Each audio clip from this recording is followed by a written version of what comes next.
Impact over intent. If intent doesn't mean anything, then that means that our inward thoughts, feelings, experiences, etc. don't actually mean anything because they would have attributed to the decision that we were making in the moment. And I also think that anytime that I encounter somebody that says impact over intent, they're assuming that that person has bad intentions. Like, they basically presume that if the person's intention was right, that the impact would have been good. Right? And so if the impact is bad, they can't assume that the person had good intentions behind it. It's that they inherently had bad intentions behind it.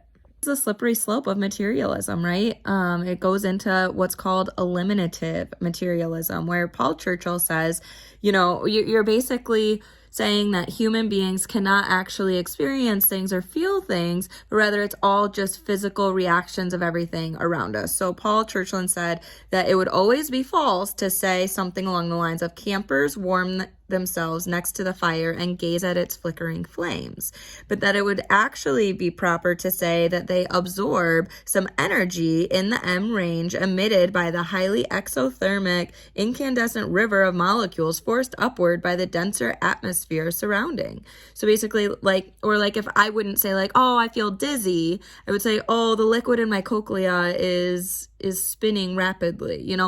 I'm not actually experiencing anything. My experience is not real. What's rather happening is there's a physical anomaly occurring, and it is just a reaction to that physical anomaly. I am not actually experiencing anything. This is where that intentions piece starts coming in, where it's well, intentions don't matter because intentions actually don't exist. There's this whole idea that consciousness is invalid in and of itself, that we are simply a product, that there is no determining difference between us and animals, that we are simply animals, that there is no difference between us and the ape.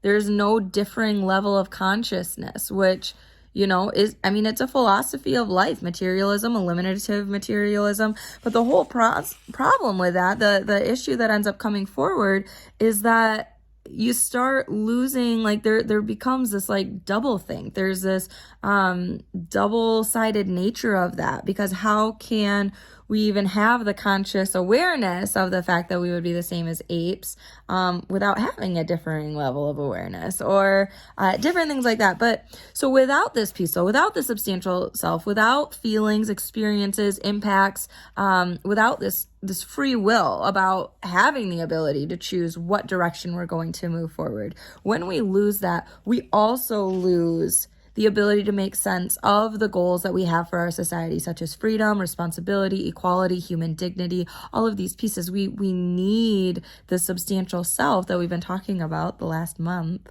in order to make sense of this world, of our decisions, of our personhood. Because once we start going down this thing, we obviously experience pain and pleasure. We feel sadness and joy.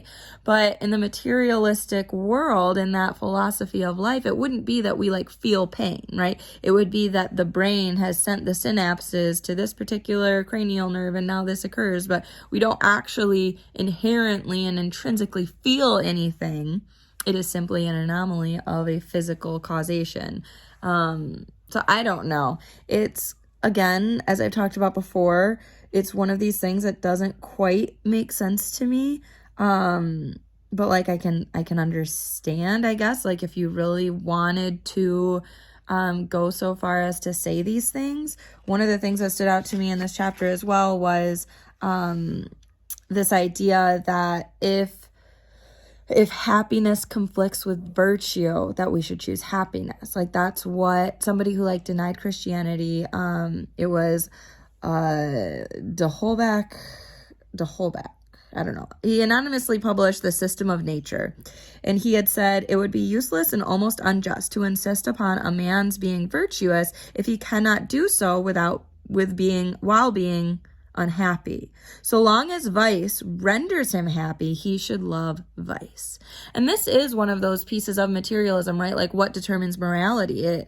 It's not that there's an ultimate end. It's not that there's an ultimate good or bad or right or wrong. It's that pain or pleasure determines morality. If it feels good, then it is good. If it feels bad, then it is bad. If it gives pleasure, it's good. If it is painful, then it's bad.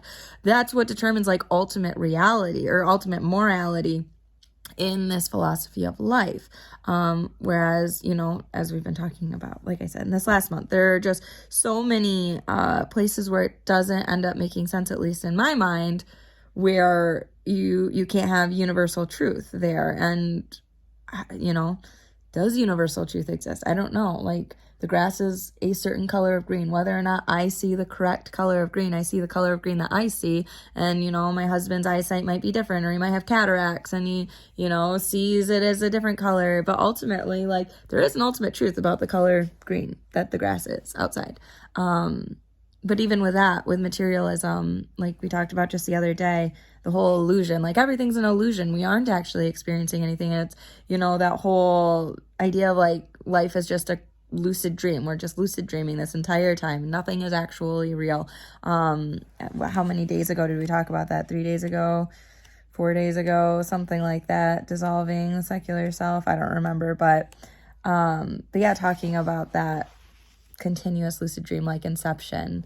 I don't know.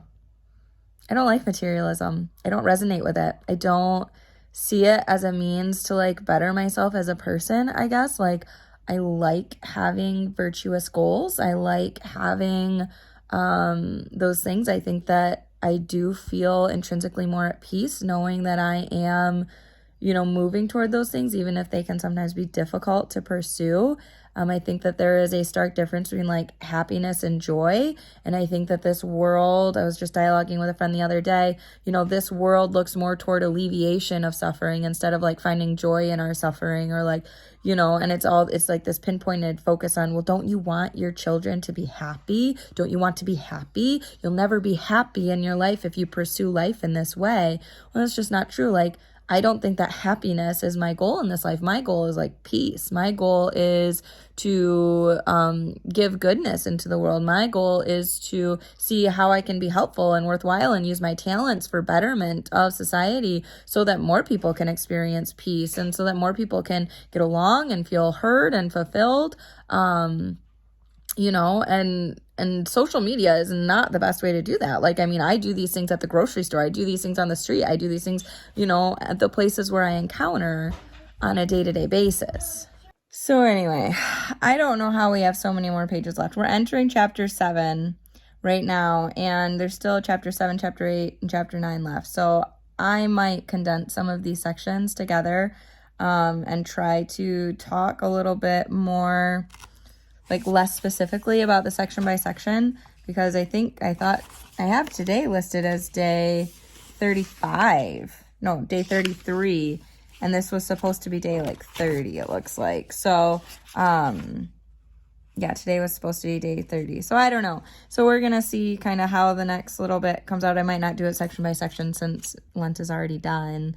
And I'm also trying to read a couple other books. I got a book just the other day about, how screens and phones, how often we pick them up, why it's causing us to not be able to focus. And I also got a couple dog training books. And then I'm also reading a few books to like interview authors for Sophia Institute Press. So I have a few things coming up. So I do need to finish this book so that I can focus on the other ones. But I definitely do want to finish this book. This is like my priority right now. And we're so close. Like, look how much is left. It's this side, is the back. So it'll be soon. And I just appreciate you guys walking through this with me and dialoguing about it. I don't know. I'm intrigued to see how it influences my future conversations with people to help us gain levels of understanding of how we view the world, because it is different. But how do we find common ground in those differences? I think that's the biggest part of what we need to do with this, or what I need to do with this at least, is like see where's the commonality, and how can I help people see the commonality, right? That would be my goal in this. So God bless you. May St. Thomas Aquinas pray for us, and I will talk to you soon.